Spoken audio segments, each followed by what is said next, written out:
Good day. Before I get to the various news topics of this program, I want to return again to the question of the arrest of my friend, Gonzalo Lira. He was arrested some time ago in Kharkiv by the SBU, and the SBU have made certain claims against him. They seem to be intent to bring some kind of prosecution against him. And I have said already that I think the case against him is completely threadbare and has no foundation in fact. Now, just to return to that, from what I can see, Gonzalo is essentially being accused of taking steps against the Ukrainian armed forces. Apparently he photographed them and said some rude things about them and about the Ukrainian government, or that's how the SBU likes to express the story. But I want to say again and reiterate that nothing that Gonzalo can have said or done could in any way be considered to have undermined the Ukrainian war effort. He'd never broadcasts in Ukrainian, for example, and of course he has never had access to classified information possessed by Ukraine. He's never sought it, he's never publicized it. He has done absolutely nothing, in other words, which could in any way compromise or undermine the position of Ukraine. So I see no basis at all for his arrest or his intended prosecution.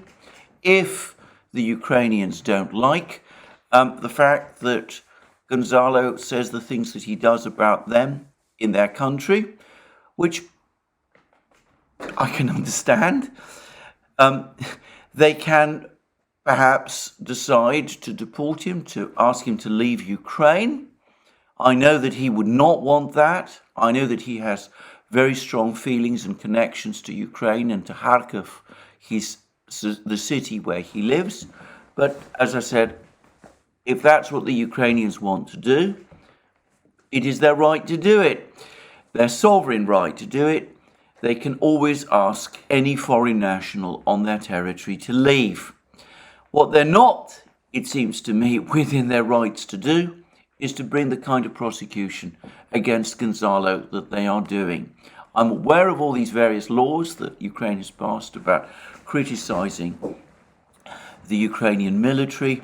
I think those laws are major violations of civil rights, and besides which, and to reiterate again, Gonzalo is not a Ukrainian citizen. He is a person who reports and comments from Ukraine as a foreign national living in Ukraine, and if the Ukrainians, as I said, are unhappy with what he's doing, well, they have the sovereign right to ask him to leave or to make him leave. And that's not the main point that I want to make today, because I've had a private email, or rather series of emails from a certain individual. I'm not going to discuss who this person is. All I will say is that this person has provided information that Gonzalo is not just a Chilean citizen, which I have always known, but is an American citizen also. And if he is indeed an American citizen, what I would add to all the things that I have said is that he is entitled to consular support from the US Embassy. And when I say entitled, that is what I mean. He is a US citizen, and the United States has a duty to act to protect him. Now, I say that because I've heard absolutely nothing from any US official that anything like that is indeed happening, and the person who has corresponded with me suggests that nothing like that is indeed happening, that the United States has washed their hands of him. Now, can I say I am not absolutely certain that this is the case. I hope that it is not the case. I hope that action is being taken by the embassy to determine Gonzalo's whereabouts, to ensure that he's given proper legal representation and the legal help that he needs, and that proper representations are being made on his behalf with the Ukrainian authorities. If it is not the case, then to my mind, it is an extremely serious matter, and it does beg questions about the role that the US authorities are taking on this question. Now, before I proceed further, I want to just make one further observation, which is that, of course, the United States has made very strong representations on behalf of another individual, American citizen, who has found himself in difficulties, and this is Gershkovich, the US reporter, who was recently arrested by the Russians in Yekaterinburg. Now, I want to make this absolutely clear again. I don't think he should have been arrested either. I've seen the case that the Russians have brought against him. I think the right way to deal with a journalist who has done the sort of things that the Russians allege were done in this case, and I'm not making any assumptions that those acts were in fact done. Perhaps they were not. I don't know what Gershkovich's defense is. But anyway, if he did the things, even if he did the things that the Russians say he did, I again also think he should not have been arrested. I think again the Russians have the right to deport him, to ask him to leave Russia, and that is what they should do.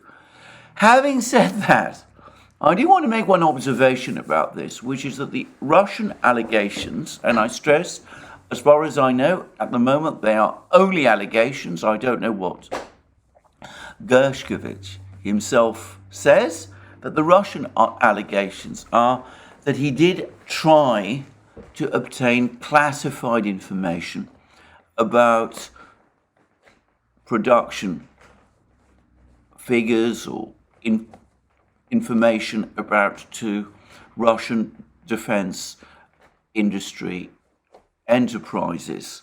One supposedly is Novator, manufacturers of the Kalibr subsonic cruise missile launched by ships of the Black Sea Fleet. The other, Ural Vagon Zavod, which is Russia's primary builder of tanks.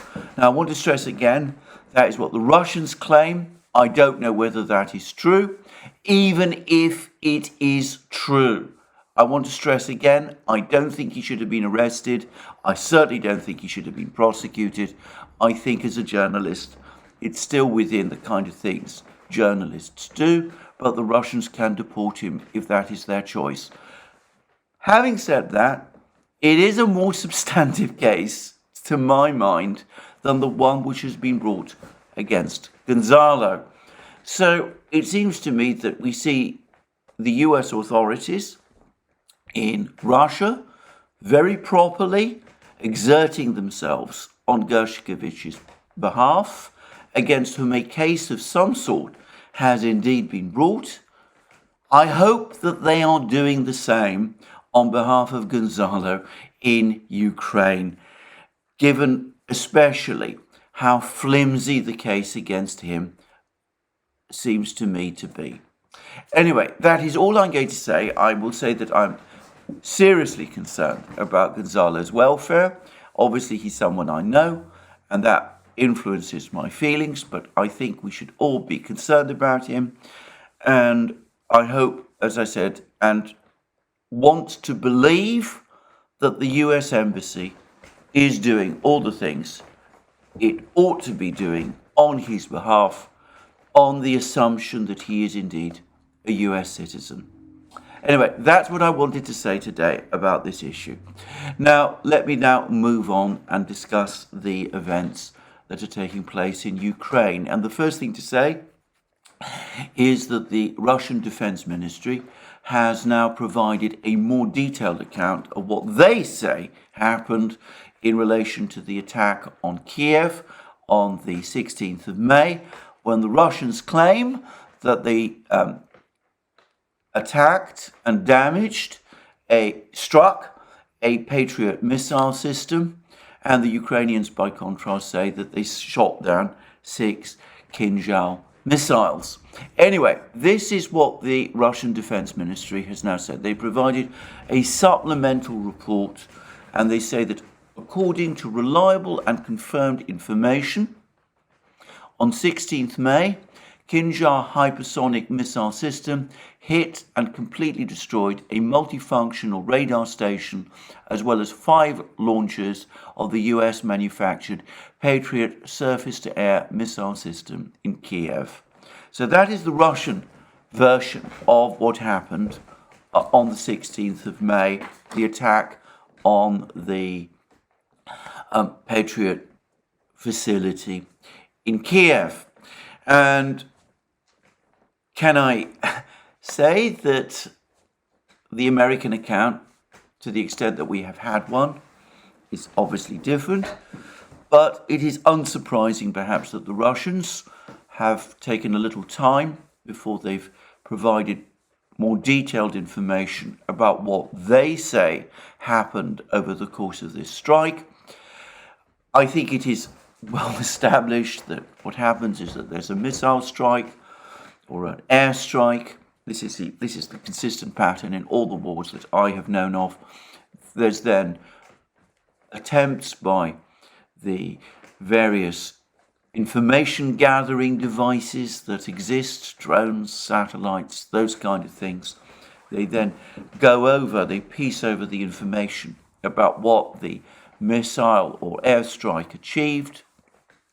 This information is then analysed, and then after a few hours, an updated report is provided which sets out the information. And to repeat again, the Russians say that it is reliable and confirmed information.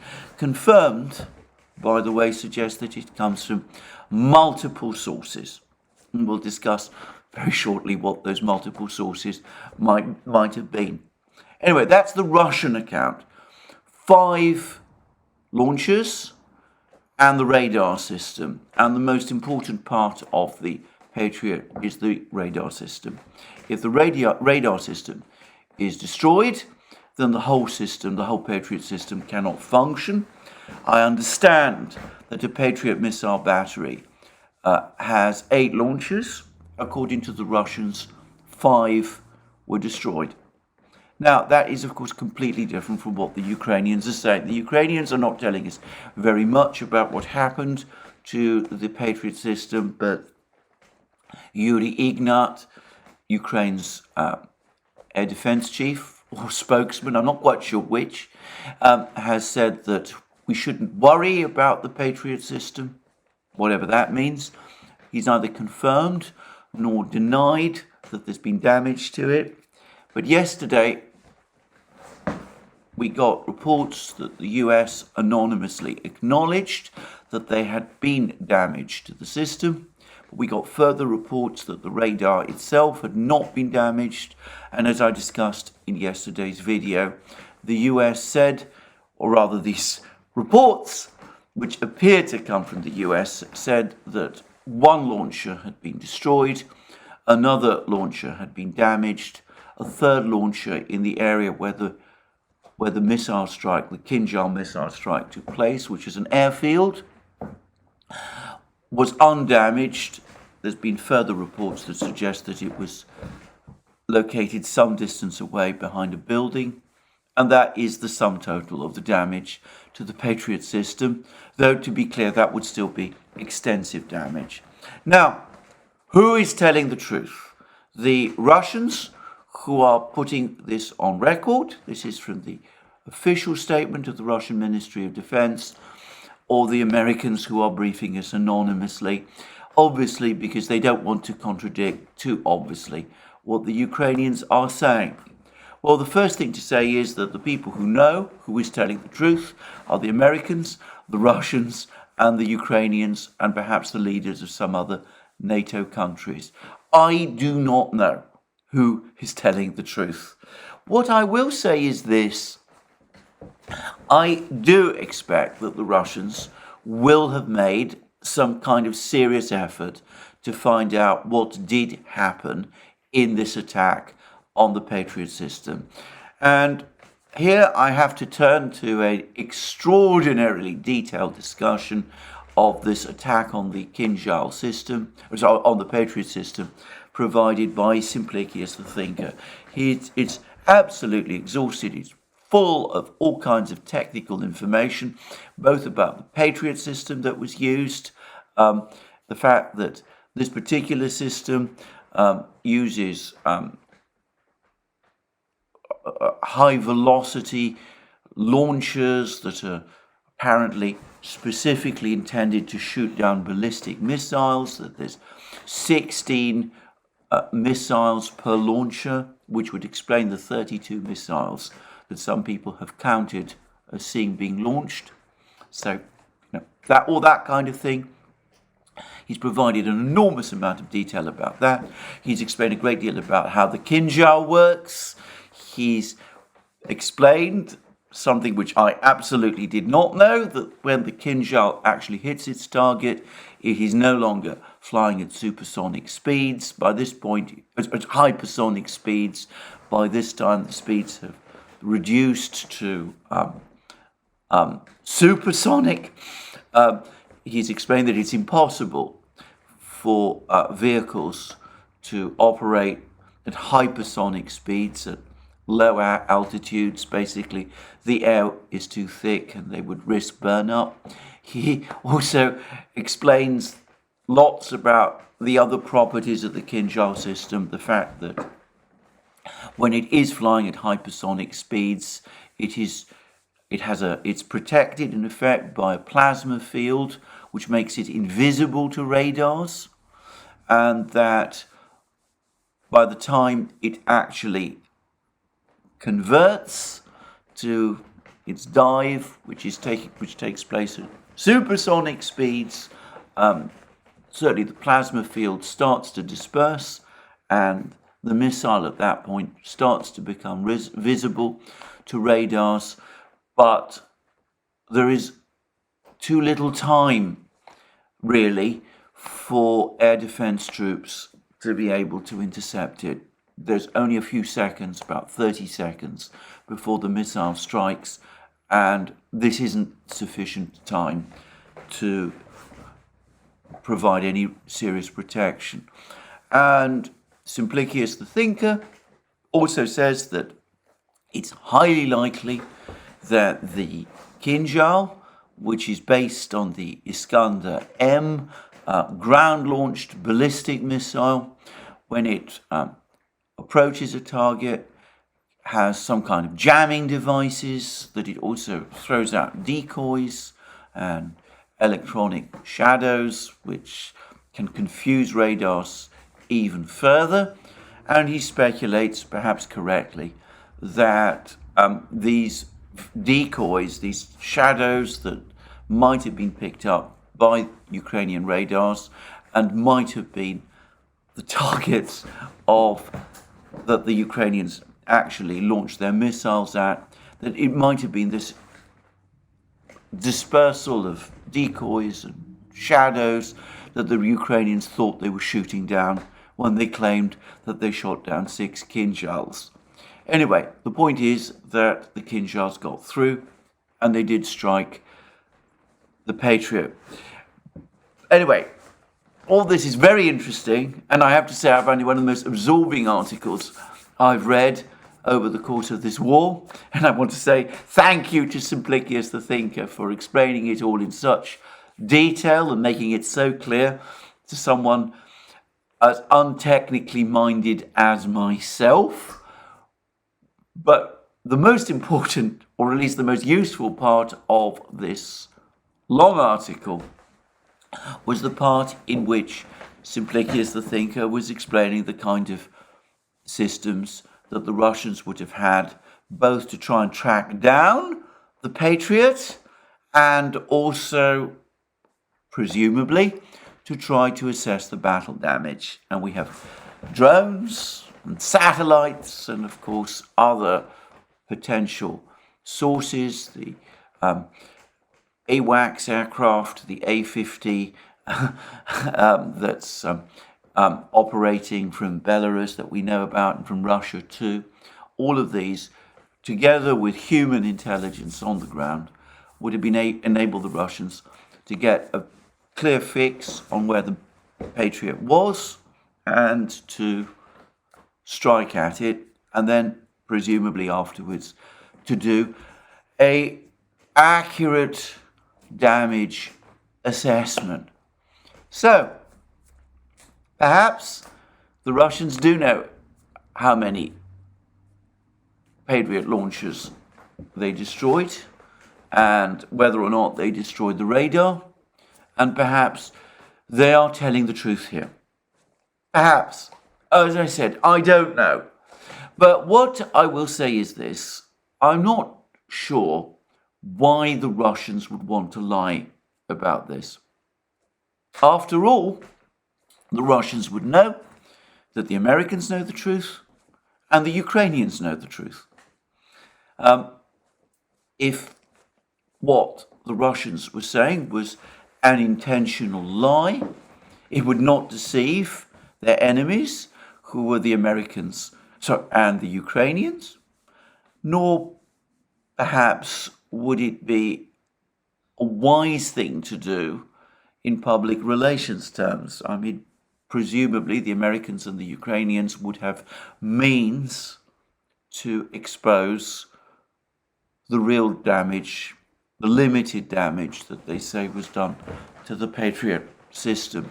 I mean, the furthest reach they could presumably get visitors to tour this facility where the Patriots were, and that might give them some opportunity to, as I said, demolish this story, though I doubt, to be honest, that the Americans or the Ukrainians would want journalists close to the Patriot in that kind of way. But anyway, there we go. So I'm not sure why the Russians would lie. The one thing that does make me a little cautious about this is that if 5 launchers and the radar system were all destroyed, then it's clear that more than one Kinzhal missile must have been used. I don't know what the dispersal level of the Kinzhal system is, but I can't imagine that it would destroy 5 launchers and a radar system, which would be presumably dispersed over a large area. In fact, Ignat said as much.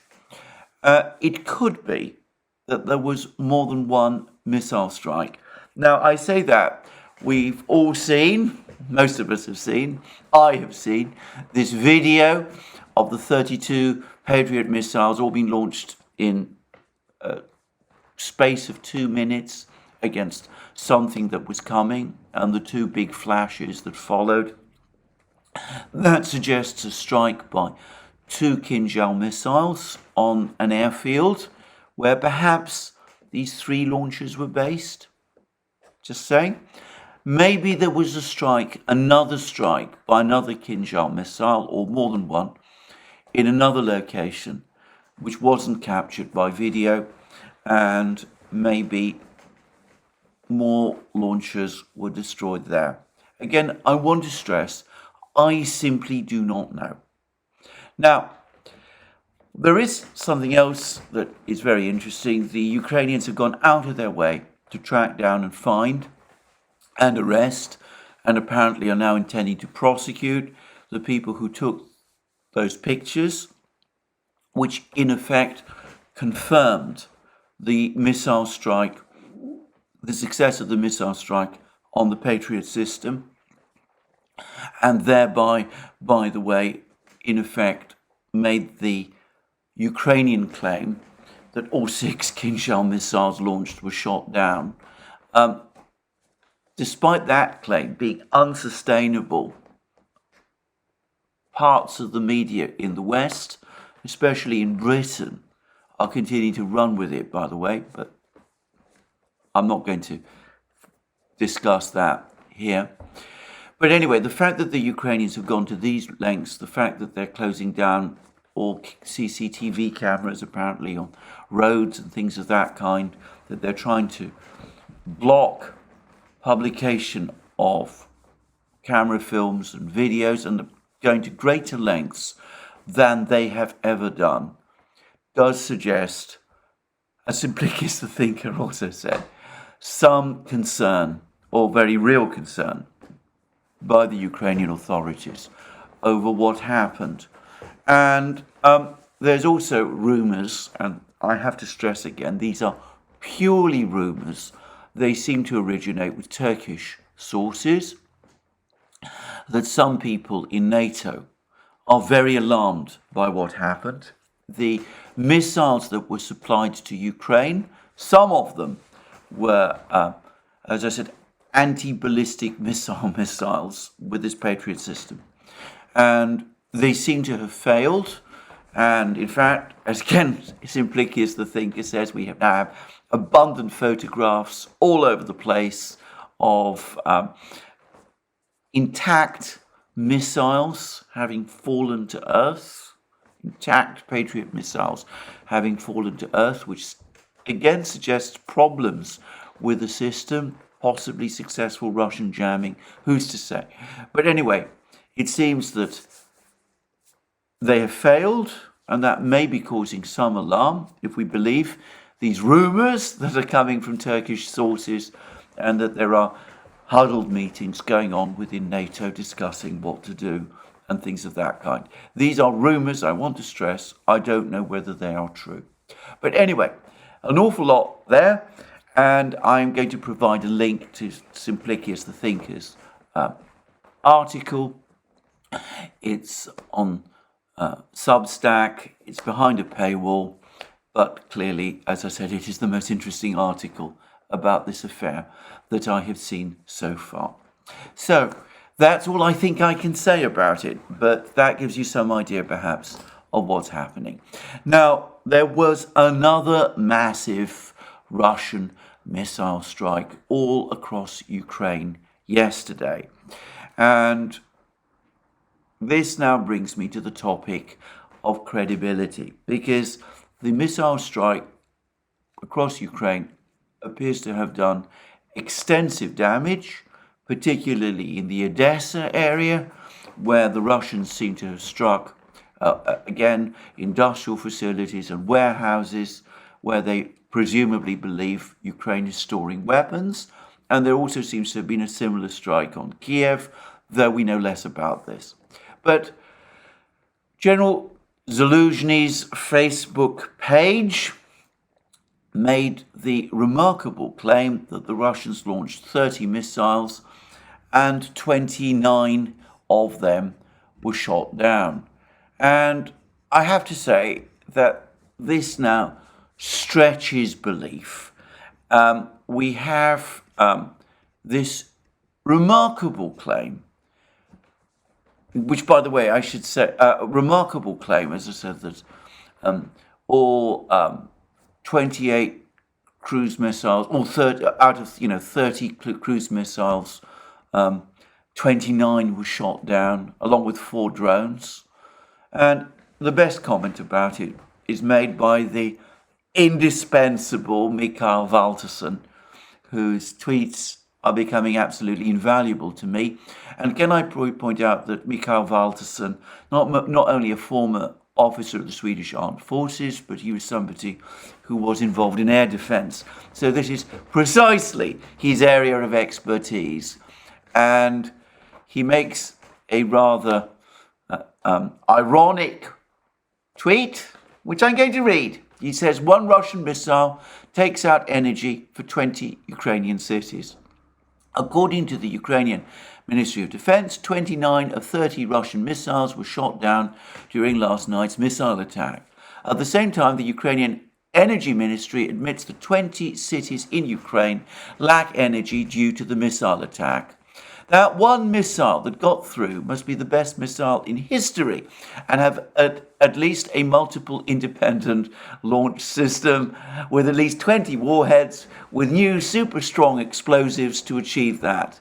Or might the Ministry of Defense inadvertently read reports wrong and should have said that 29 out of the 30 missiles weren't shot down?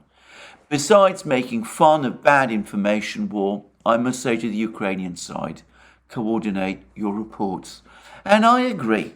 Now, given that the Ukrainians are providing us with information about this latest Russian missile strike that is manifestly wrong.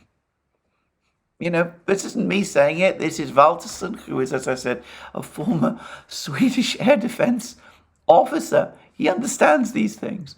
Given that they're saying things that are manifestly wrong, why do we believe their claims? Why do some people believe their claims made a few days ago that they shot down 6 hypersonic Kinjal missiles? Just saying. Anyway, that was last night's missile strike. Note, we had all those reports going on for weeks, months. The Russians are running out of missiles. Well, there's no sign of that at the moment. They're hitting Ukraine every single day now, every single night, night after night after night. It's been going on now for several days, more than a week. And we had massive strikes on ammunition dumps in places like Pavlograd and Khmelnytsky, and strikes in Odessa and strikes in Kiev, and all of this going on. And there's no sign at the moment of the Russians easing off, slackening their attack, and clearly for the moment at least, they're not out of missiles. Anyway, that's one thing I wanted to say. That's what I wanted to say about the Russian missile strikes. What about that other part of the battlefields, the situation in Bakhmut, which is still, or so it seems, the part of the battle that is, again, the most important? Now, once more, I have to express my debt to Valterson. Now, he spoke yesterday.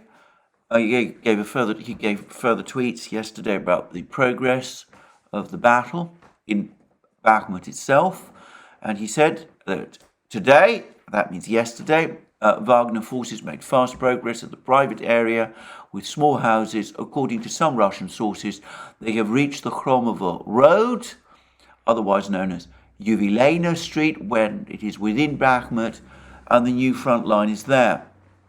And he said that as of yesterday, he wasn't saying that the entire area of this road was fully under Russian control. And he said that Prigozhin claims that the Russians advanced 260 meters, but they haven't apparently yet captured the children's hospital that is located in that area. But he does think that this whole area is rapidly coming under control. And I found on Valterson's tweet page an extraordinary video, obviously Russian made and obviously taken from a drone, which shows this area of Bakhmut, which is now still being contested. And I have to say, it does look to be very limited in extent. One drone is able to scan this entire area, and one sees open fields behind, going towards Ivanivska. One also sees a reservoir, which is no doubt the famous reservoir close to the Khromovo Road. It brings all the distances very much into focus. It shows that we're now fighting over a very limited area indeed. I should say the video is really remarkable. It comes with a, to my mind, rather unfortunate classical music background and a recording of one of Prigozhin's rants.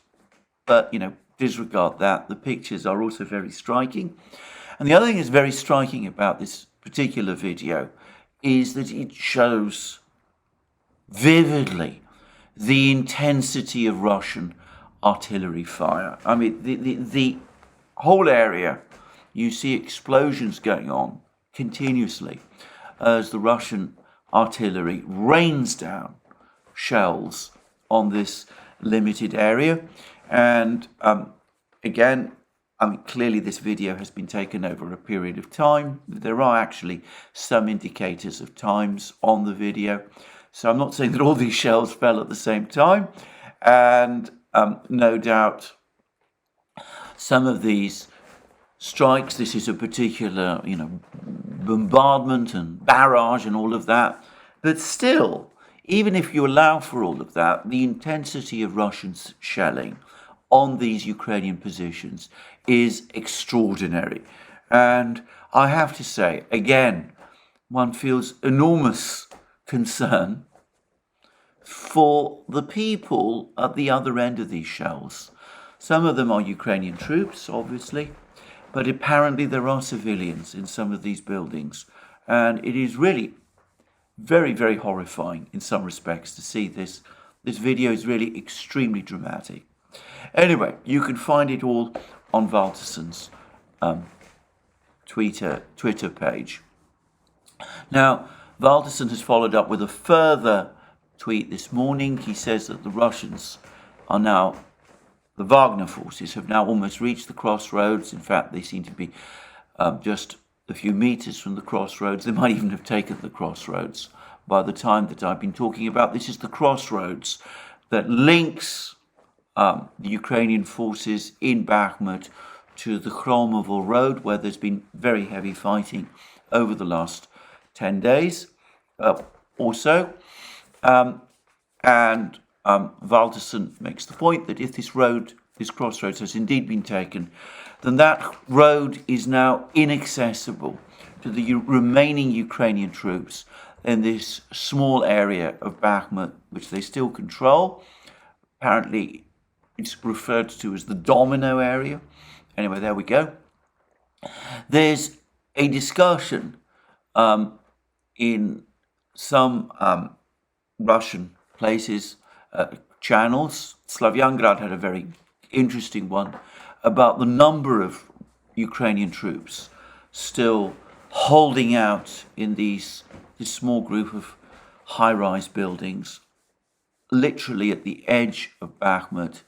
They calculated it at about 1,000 men. They suggested that it's now going to be all but impossible to have these men withdraw, which does beg questions as to how this battle is going to end precisely. Valtersen says that even if the road from Khromovo is cut off, there is still access points across the dirt roads and the fields that we've heard so much about. I have to say, though, judging by that video that I saw, this is an area which is now very open spaces. I would have thought that the Russians can shell any Ukrainian troops moving across these fields without great difficulties. Of course, they would have drones operating over those fields all the time. It would seem to me more like a trap than an access point, but then, that's just me. I want to stress again, I'm obviously not a military person. Something which I say all the time, but which remains true. Valtersen also makes the point that even those fields now are soon likely to become completely inaccessible.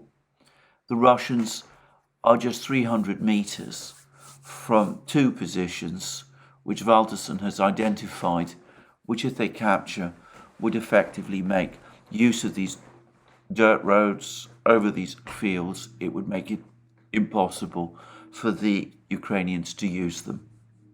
Well, of course, all of this now hangs very much on what happens on the flanks.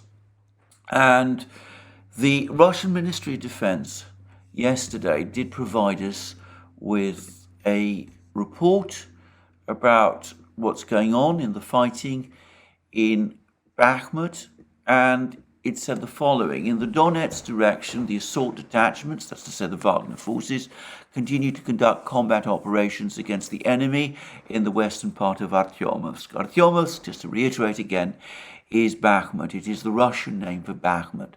The units of the Yug, that's to say south group of forces, restrained the enemy on the assault units' flanks.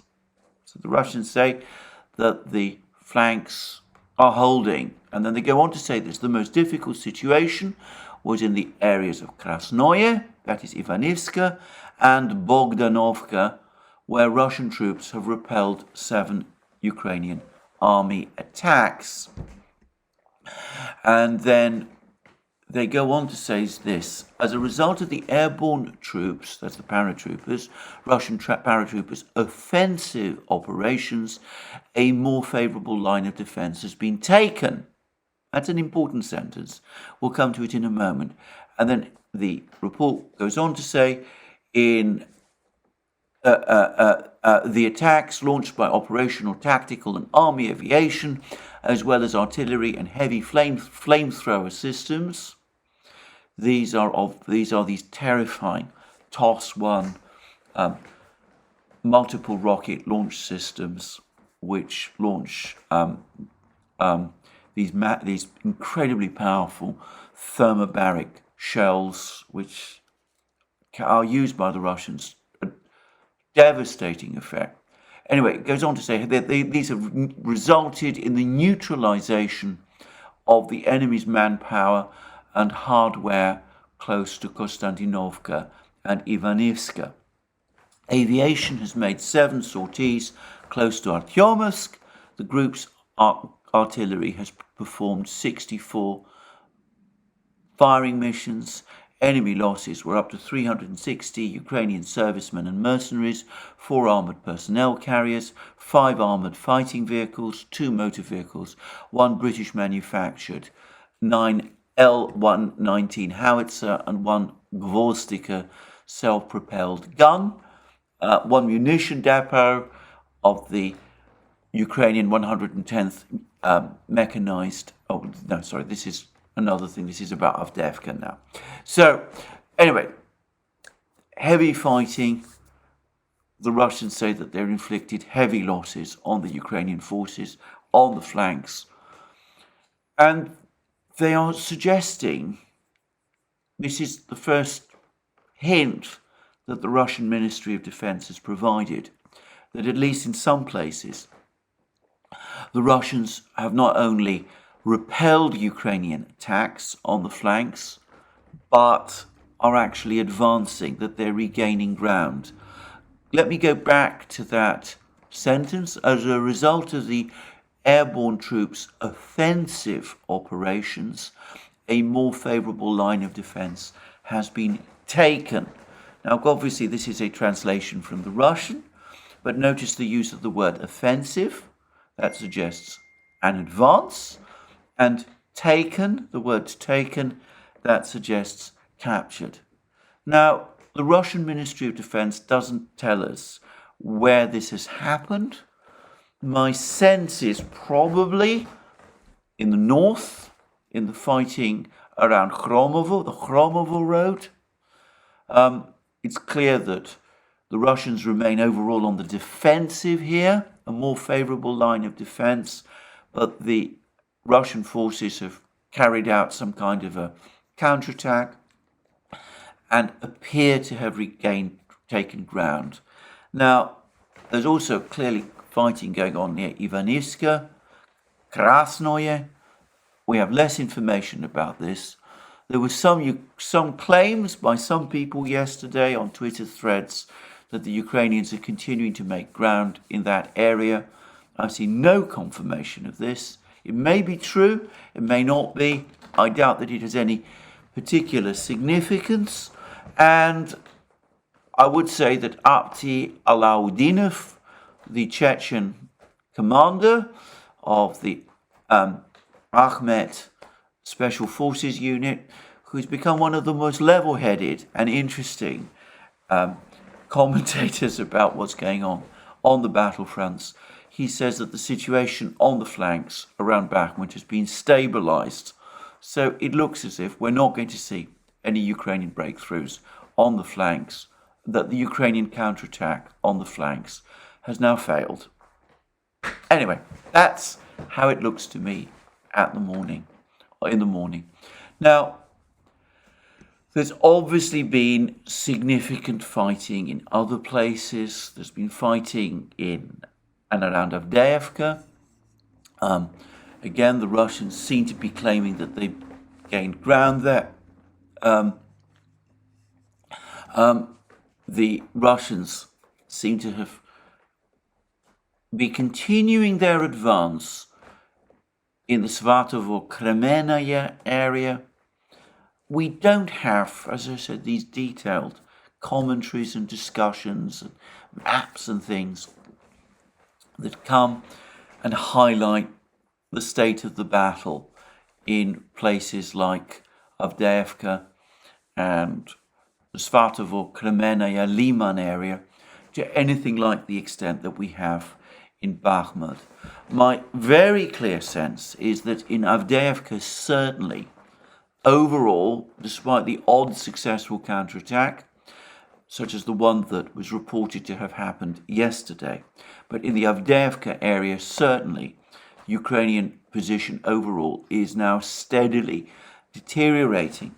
And I also get the sense that the Russians are making slow, incremental progress in the Svatovo, Kremenaya and Kupiansk areas also, though it's clear that no big dramatic breakthroughs have been achieved there, and I also get the sense that none have been attempted.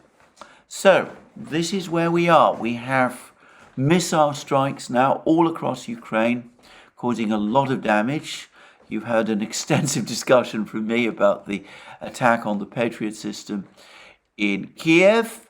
I would reiterate again that regardless of who's telling the full truth about this attack, whether it's the Russians or the Americans have admitted damage to the Patriot system. And that clearly is a point of concern, even if they might be trying to play it down.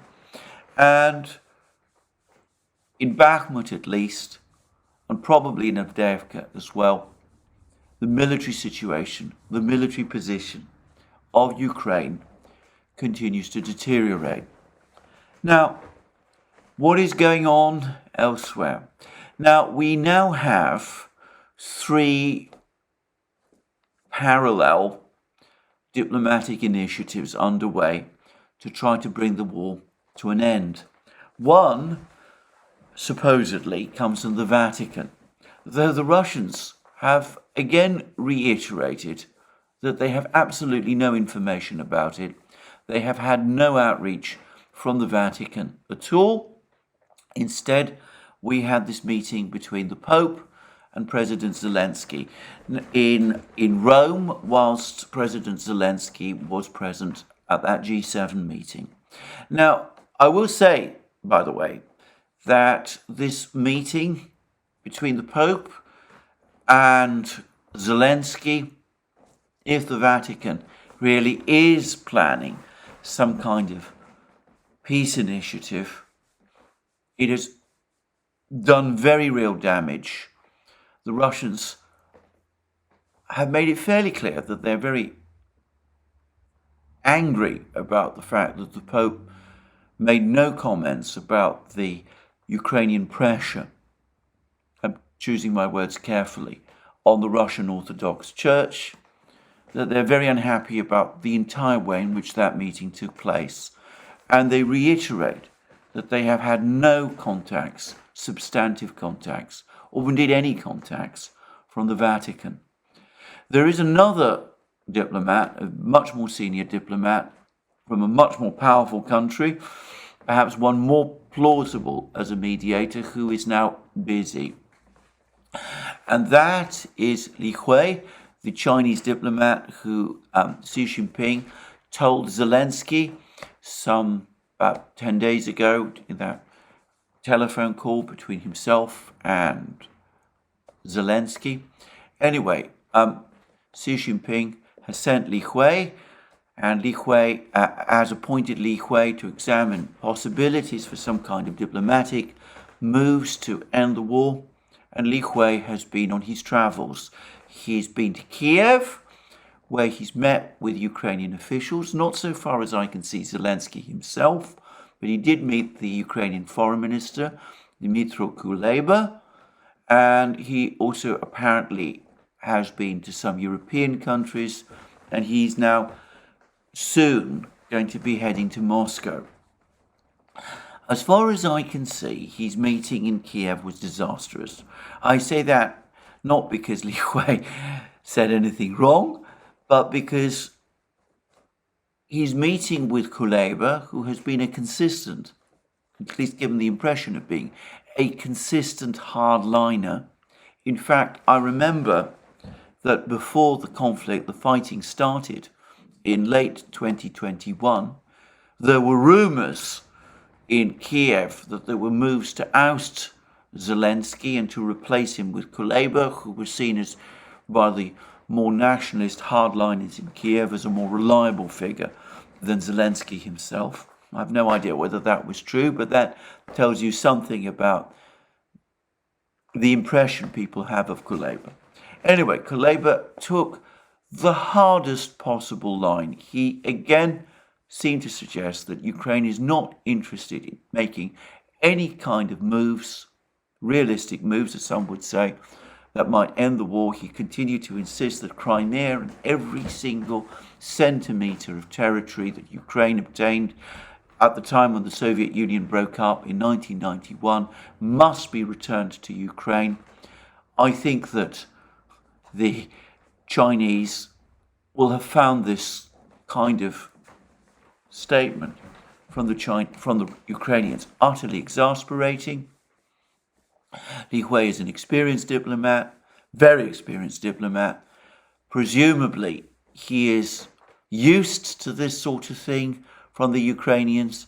Probably he went there more to establish contacts than for any other purpose. But I can't imagine that he came away listening to these things, feeling that for the moment his mediation mission has any realistic prospect of success. I suspect he's going to receive a much more positive response when he arrives in Moscow. Though again, I can't imagine that the Russians, for the moment, are particularly keen on negotiations. After all, the wind seems to be turning in their direction. If it is correct that this Patriot system has been as damaged as they say that it has been, then they must feel even more confident that the wind is turning in their direction. I doubt that they're in much mood to compromise, but Kuleba has made it easy for them.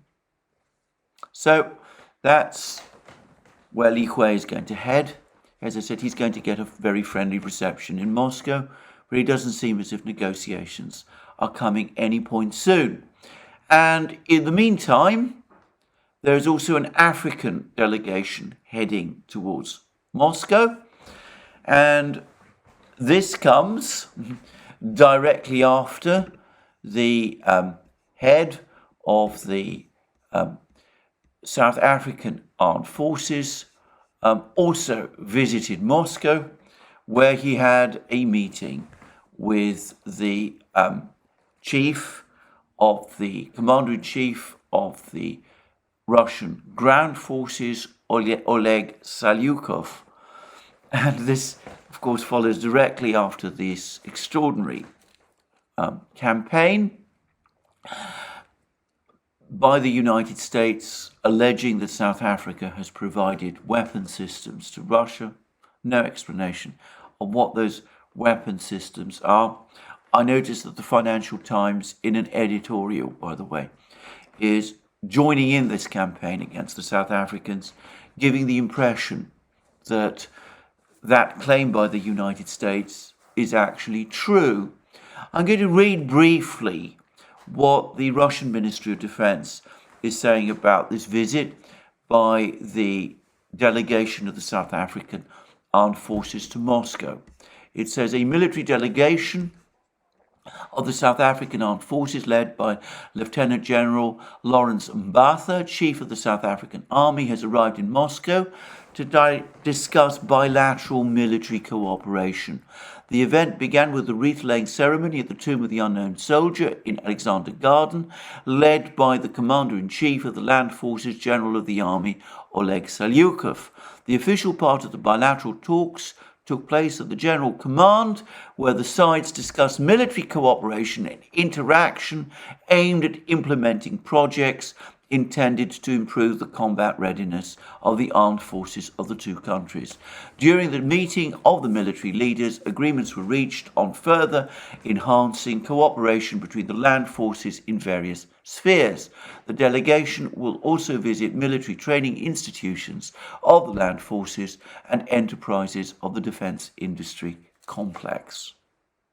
So I'm going to suggest that the real concern from the United States was not South African weapons deliveries to Russia, of which, as I said, no evidence has been provided, but more plausibly concern about this trip by Lieutenant General Mbatha, the commander of the South African Armed Forces, or rather South African Army, to Moscow, and these South African-Russian military talks. The United States wanted to derail these talks.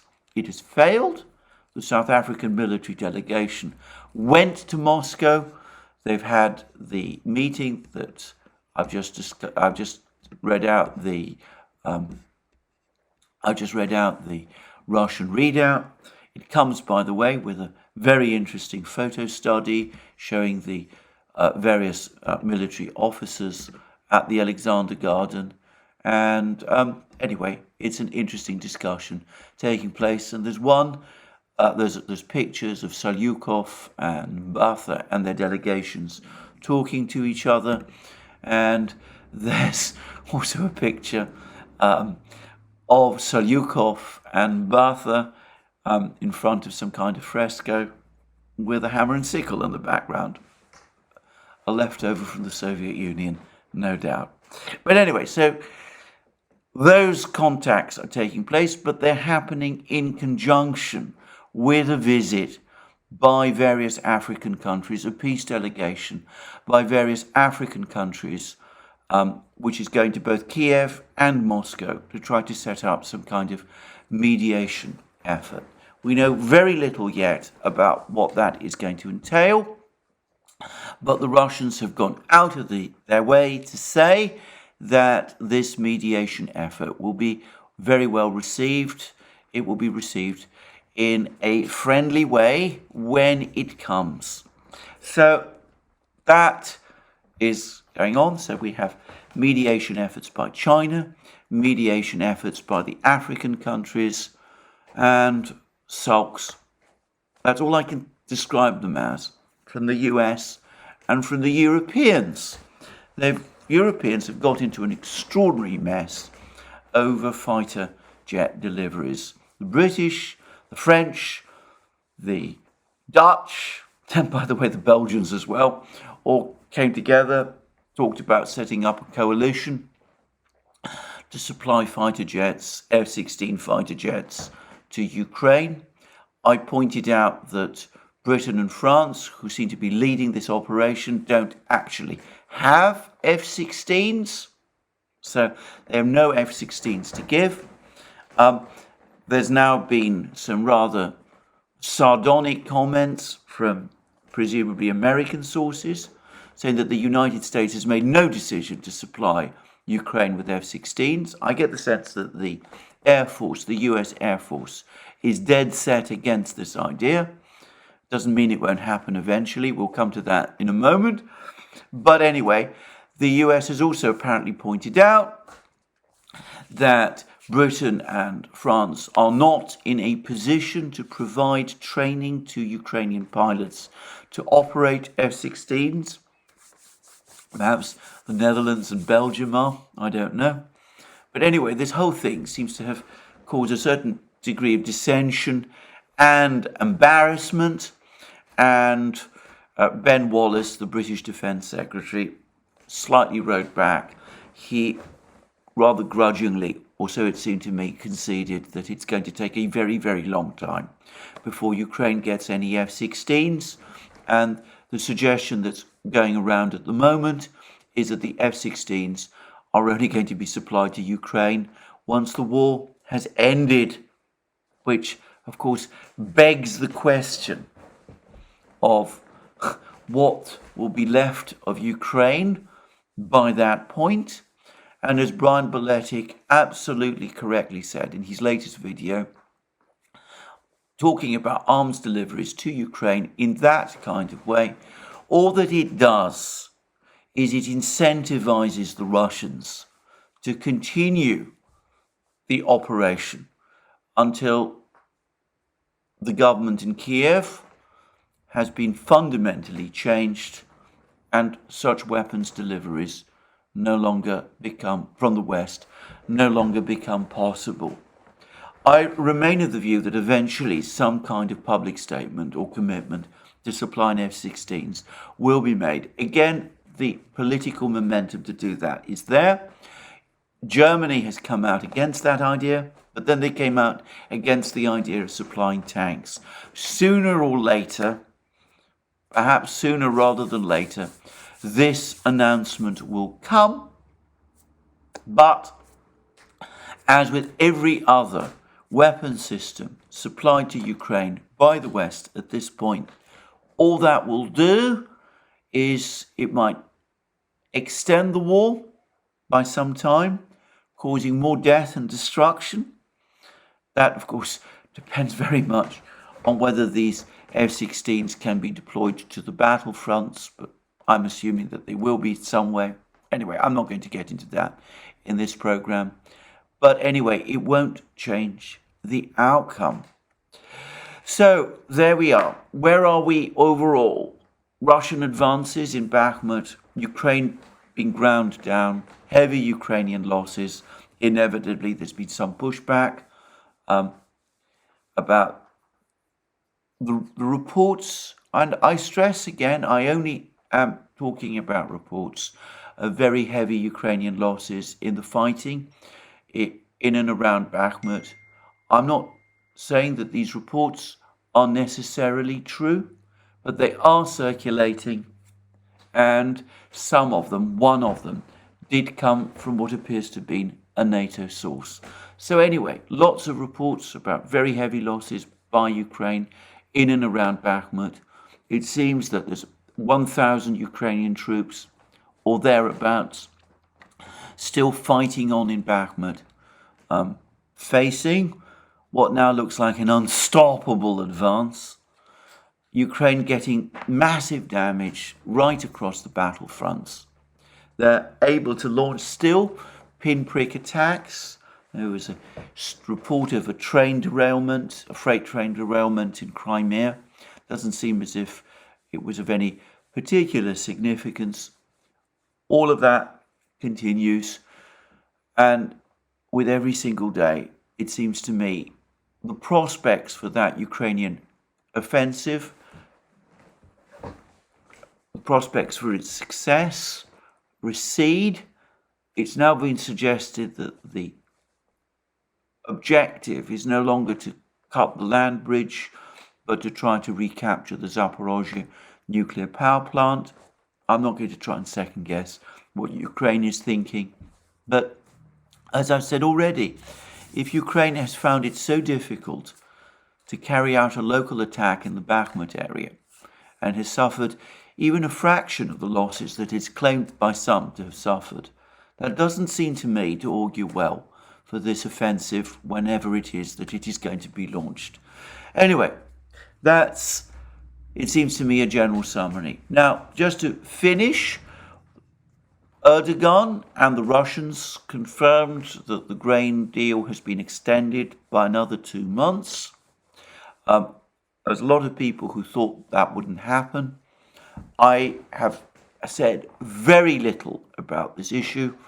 I've always assumed, personally, that the grain deal would eventually be extended, and there are 2 basic reasons for this. The Russians are very angry about the fact that the EU has reneged, so they say, on all the commitments it made to allow export of Russian grain and fertilizer, and I've no reason to doubt that the Russians are right. The Turks say that the Russians are right, and they're the mediators in this matter.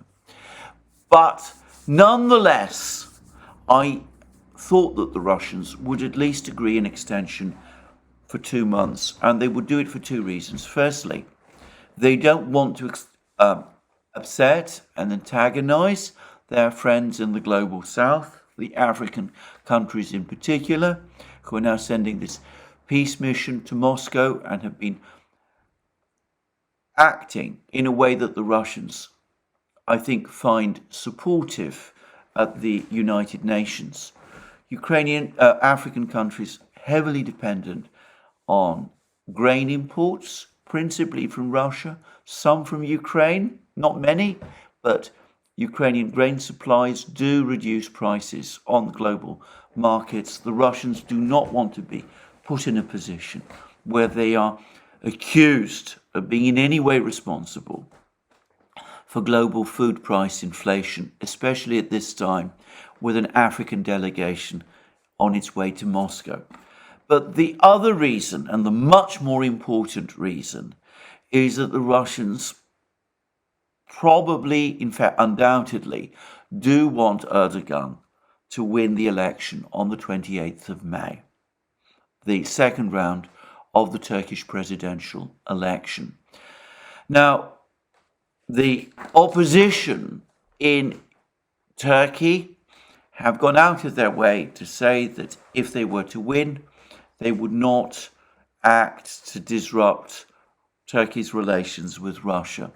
Now, I don't know that the Russians entirely believe them, and besides, the opposition has sort of suggested that its overall inclination is to try to reset Turkey's relations with the West. Now, from a Russian point of view, that already probably rings a few alarm bells. But over and above and beyond that, there is an overwhelming and very straightforward reason why the Russians would prefer to see Erdogan back as president of Turkey. And it's a very simple one. And that is that the Russians, Putin in particular, have worked extremely hard now for many years to create a strong personal relationship with Erdogan. Now, this has not been easy. It's required a very hard work on the Russian side. But from a Russian point of view, Erdogan is now a known quantity and someone that they've found, however difficult it is, that they can work with. They will not want to start all over again with someone else. Now, I don't want to suggest that the Russians are taking public sides in this election. In Turkey, some members of the Turkish opposition did float a story about Russian meddling in the election, which the Russians responded to very strongly. So I don't want to suggest that that is actually happening. But from a Russian point of view, they undoubtedly, I am sure, would rather that Erdogan were re-elected than not. Erdogan has invested a great deal of his prestige in the grain deal, which he mediated back in the summer, the original grain deal. They would not want it to fail now in ways that might hurt Erdogan's position, possibly in the run-up to the election. And they certainly would not want to do anything that might cause Erdogan to feel that they're being unhelpful to him in advance of the election, which he is now expected to win. So I thought it more likely than not that the grain deal would be extended, and it has been. Whether it will be extended again in 2 months' time, well, of course, that's another matter. But we'll come to that when it happens. Well, that's me for the day. Just to say again, if you want to follow all our programs, you can do so on our various platforms: Locals, Rumble, BitChute, ODYSEE, Rockfin, Telegram. Don't forget that you can support our work via Patreon and Subscribestar, and by going to our shop. And last but not least, if you've liked this video, remember to press the like button and to check your subscription to this channel. Have a very good day. More from me soon. No doubt more developments within the next few days on the Bakhmut front. And we'll see what happens with all of these mediation efforts that are taking place now. Thank you again. More from me soon, and have a very good day.